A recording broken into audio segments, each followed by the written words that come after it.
మండుటెండలో మీ మధ్యలోనికి రావటానికి మరి దేవుని యొక్క ఏర్పాటుని భావిస్తున్నాం. ఇంతవరకు ఒక పాట విన్నారు, ఓ నేస్తమా ఈ శుభవార్త తెలియన, నిన్ను ప్రేమించే వారు ఒకరున్నారని వాస్తవం తెలియన. మరి శుభవార్త అంటే మంచి వార్త. మరి ఈ లోకంలో మనం మంచిగా ఉన్నప్పుడు అంటే సంతోషంగా ఏమీ బాధలు లేనప్పుడు మనకు బంధువులు ఎక్కువగా ఉంటారు. మరి కష్టాలు నష్టాలు ఇబ్బందులు వచ్చినప్పుడు ఎక్కువగా మన దగ్గరికి ఎక్కువగా రారు. అయితే ఎల్లప్పుడూ కూడా మన విడిచిపెట్టని వాడు, ఎల్లప్పుడూ కూడా మన ప్రేమించేవారు యేసుక్రీస్తు ప్రభువారు ఉన్నారు.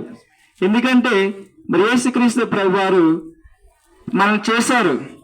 యేసుక్రీస్తు ప్రభువారు ఆకాశము భూమి మీద ఉన్న ఏమి కూడా పుట్టకమునపు తండ్రి కుమార పరిశుద్ధాత్మలు ఉన్నారు. ప్రభునందు ప్రియమైనదులరా, యేసుక్రీస్తు ప్రభువారు మనల్ని ఎంతగానో ప్రేమిస్తూ ఉన్నారు. యేసు అనగా రక్షకుడు, రక్షించడానికి కాపాడటానికి ఈ లోకమునకు వచ్చారు. రక్షణ అంటే ఏంటంటే ఉదాహరణగా ఒక గుంటలో ఒక వ్యక్తి పడిపోయినట్లయితే పైకి తీసిన వాడు కాపాడారు, రక్షించారు అంటాం. అయితే ప్రతి మానవుడు కూడా పాపము చేసి దేవుడు అనుగ్రహించే మహిమను పొందలేకపోతూ నిత్య నరకమునకు చేరువవుతున్నారు. పాపం అంటే ఏంటంటే ఆజ్ఞాతిక్రమము. దేవుడు చేయవద్దు అని చెప్పినది చేయటమే పాపము. అలాగనే చేయమని చెప్పినది చేయకపోవడమే పాపము. ప్రభునందు ప్రియమైన వలన దేవుడు మనుషులను తన రూపంలో చేశారు. అలాగనే ప్రతి మనిషిని దేవుడు ఎంతగానో ప్రేమించారు. మనుషులందరినీ కాపాడటానికే దేవుడే మానవునిగా యేసుక్రీస్తు ప్రభువారుగా 2025 సంవత్సరం క్రితము కన్యమరియ గర్భమున ఒక శిశువుగా జన్మించారు.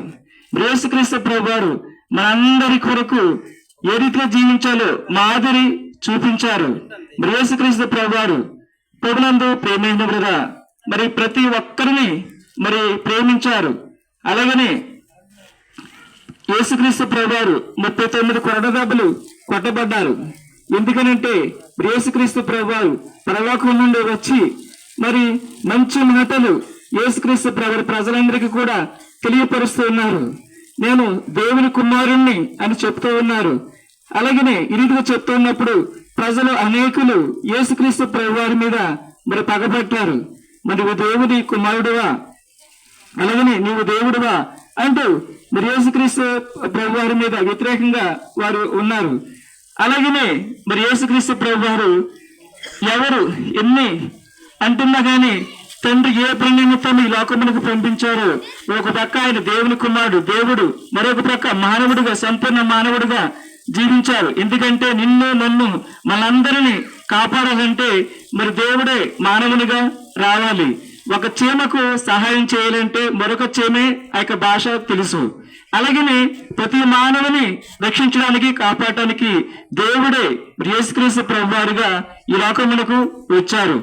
అలాగనే ప్రతి మానవుని కాపాడటానికి యేసుక్రీస్తు ప్రభువారు ఆయన మంచి బాధలు చేశారు, మాదిరి చూపించారు.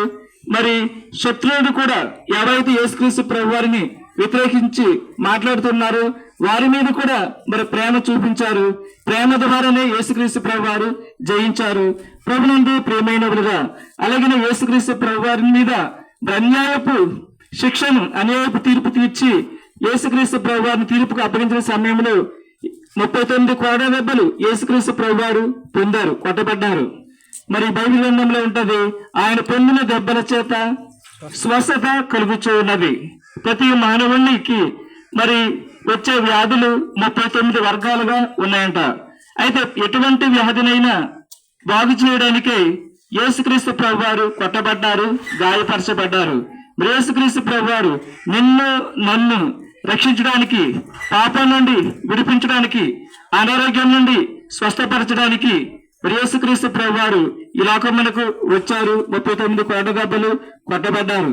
ప్రభునందు ప్రియమైనవారుగా నా యొక్క వ్యాధి నుండి విడుదల పొందుకోలేనా, అలాగే పాపం నుండి క్షమించేవారు ఎవరైనా ఉన్నారా అని ప్రశ్నించుకున్నట్లయితే మరి యేసుక్రీస్తు ప్రభువారు మరి ఎంత పాపినైనా యేసుక్రీస్తు ప్రభువారి దగ్గర విశ్వాసంతో ప్రార్థన చేసినప్పుడు తప్పకుండా ఆ పాపమును క్షమిస్తారు.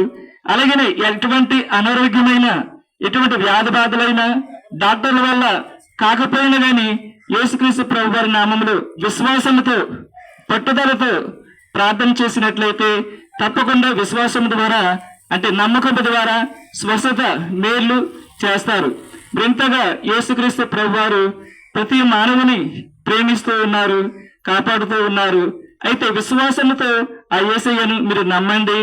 ప్రభునందు ప్రేమైన బ్రదా యేసుక్రీస్తు ప్రభువారు ఆయన అందరికీ ప్రభు అని ఎవరో కొందరికి మాత్రమే కాదు. యేసుక్రీస్తు ప్రభువారు లోక రక్షకుడు. సూర్యుడు అందరికీ కూడా వెలిగిస్తున్నాడు, సూర్యుడు అందరికీ వెలుగునిస్తున్నాడు. అలాగే యేసుక్రీస్తు ప్రభువారు అందరికీ కూడా రక్షణను ఇవ్వడానికే వచ్చారు. అలాగే ఒక మాట ఏంటంటే, ఒక సామెత ఉంది, దీపం ఉండగానే ఇల్లు చక్కబెట్టుకోవాలి. అలాగని మన ప్రాణం ఉండగానే యేసుక్రీస్తు ప్రభువారిని నమ్ముకున్నట్లయితే వారు ధన్యులు. కాబట్టి ప్రభునందు ప్రేమైన బ్రదా మరి యేసుక్రీస్తు ప్రభువారు ఎంతగానో ప్రేమిస్తూ ఉన్నారు, ప్రతి మానవుని ప్రేమిస్తున్నారు. ఎటువంటి వారైనా గొప్పవారని పేదవారని ఆయనకు భేదం లేదు, చదువుకున్న వారిని చదువు లేని వారని భేదం లేదు.